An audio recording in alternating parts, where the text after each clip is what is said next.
Eddie Howe has gained 10 points from 30 since joining. We've seen a reformed Joelinton, a couple clean sheets which have been a rarity before, and a more positive setup with 4 at the back. With 5 new arrivals, how good are Newcastle now? How will they set up? And how do they fare against the relegation candidates?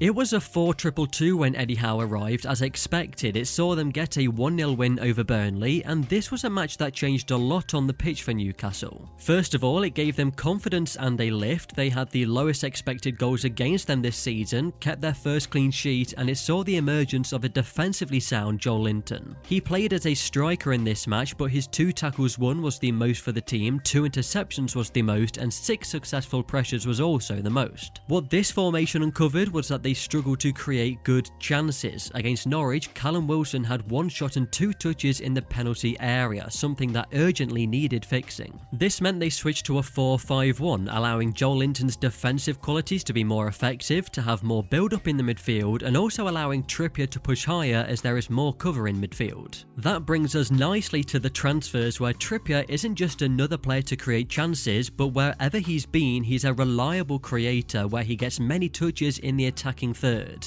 That's why the 4-3-3 is needed to get the best from Trippier, who can push forward into advanced areas and trust in the midfield 3 to give cover if needed. Another fullback that they signed is Matt Targett, and he's a different kind of fullback. He's not so dominant in the attack and instead offers more assurity in defence. Dan Burn from Brighton is an interesting one. He's not just a signing for his influence on the pitch, but the passion that he'll bring into the dressing room as a Newcastle fan. This is a really clever signing. Chris Wood is a different style striker to Callum Wilson, who offers height, dominance in the air, and is the kind of striker that will do anything to get the ball in the back of the net. That brings us to Bruno Guimaraes, a midfielder that truly does transform Newcastle with his pinpoint passing range, defensive impact, and reliability that he brings to the whole team. He made the most progressive passes in Liga 1 last season with 144, partly affected by Lyon's direct style of play, but it does show how his mindset is to receive the ball, look up and play a long pass that can lead to a chance. And we can see that they led to chances, as he had the most shot creating actions for Lyon with 67. This is a stat which shows if a player was involved in the 2 actions before a shot was taken. Guimaraes does have a lot more to offer though. In his last few matches for Lyon, a switch to a 3-4-3 saw him be more effective in attack. Seeing him push into the attacking third, using his passing quality to create chances himself, so he can be used in many different ways. These signings are just the beginning, so how will they fit into the team?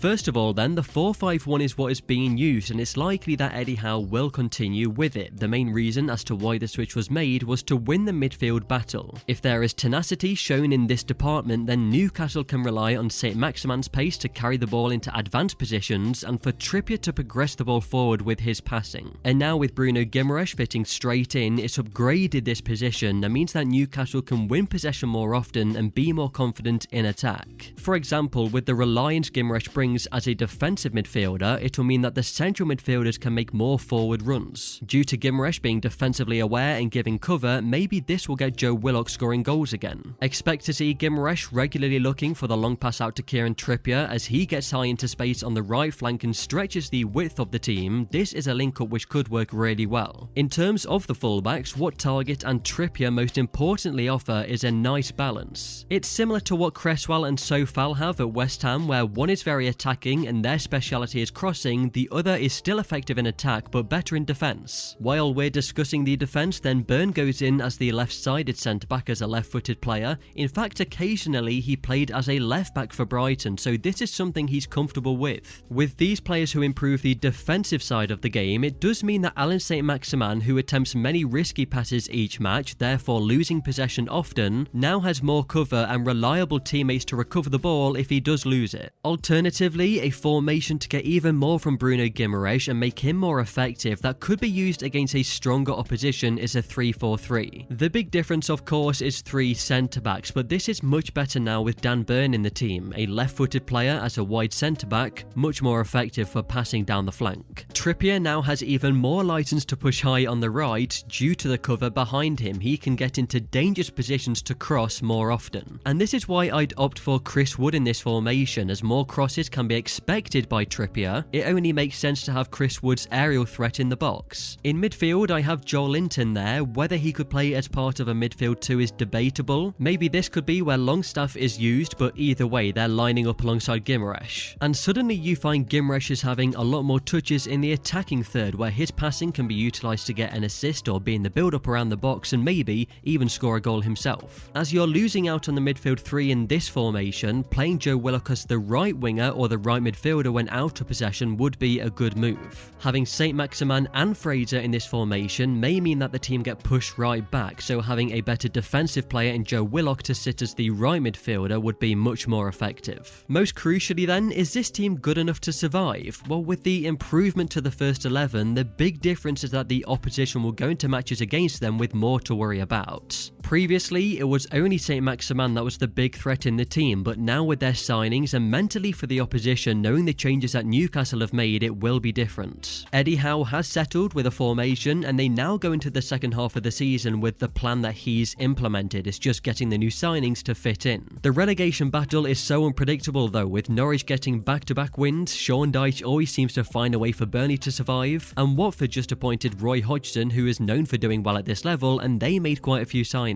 Let me know your bottom 3 predictions in the comments, and as we're on the road to 10,000 subscribers, it would be very much appreciated if you could please click the subscribe button.